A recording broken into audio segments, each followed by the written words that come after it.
இன்றே டவுன்லோட் செய்து உங்கள் ஃபேவரட் ஷோக்களை என்ஜாய் பண்ணுங்க.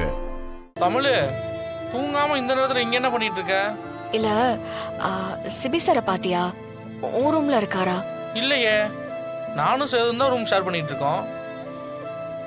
அங்க எதுவும் வரல. ஏன் ஓ ரூம்ல இல்லையா? நான் ஃபோன் பண்ணாலும் எடுக்க மாட்டேங்கிறாரு. அவரு இப்ப வரைக்கும் வீட்டுக்கு வரல. எங்க இருக்காருன்னு தெரியல.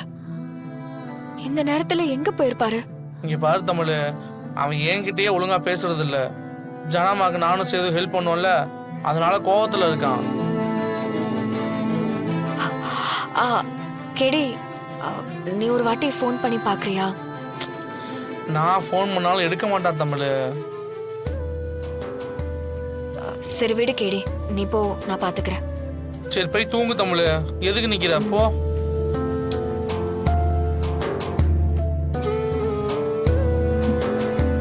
எங்க போயிருப்பாரு?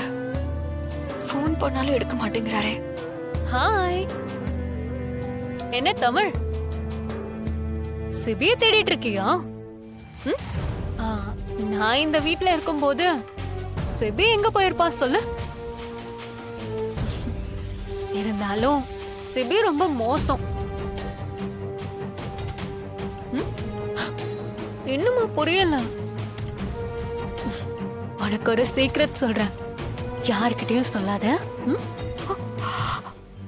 சிபி என்னோட ரூம்ல தான் இருக்கான்.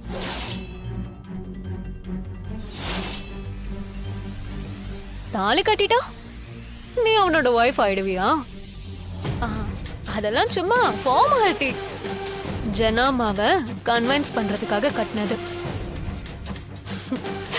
ஆனா மனசளவுல சிபிக்கு எப்பவுமே நான் தான்.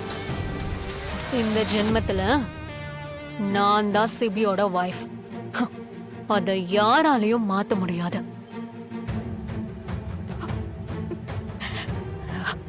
எனக்கு அவன் ப்ராமிஸ் பண்ணிருக்கான், சீக்கிரமே என் கழுத்துல தாலி கட்ட போறான். அவனுக்காக நீ வெயிட் பண்ணி ஏமாந்துராத.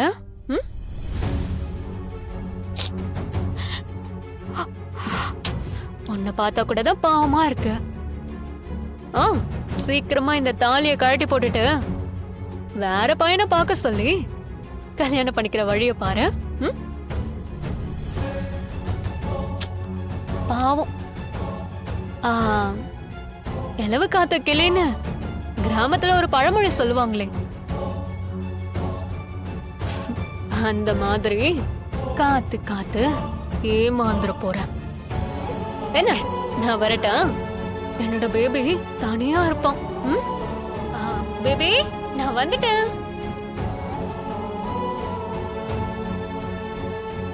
இந்த ஜென்மத்துல நான் தான் சிபியோட வைஃப். அதை யாராலையும் மாத்த முடியாது.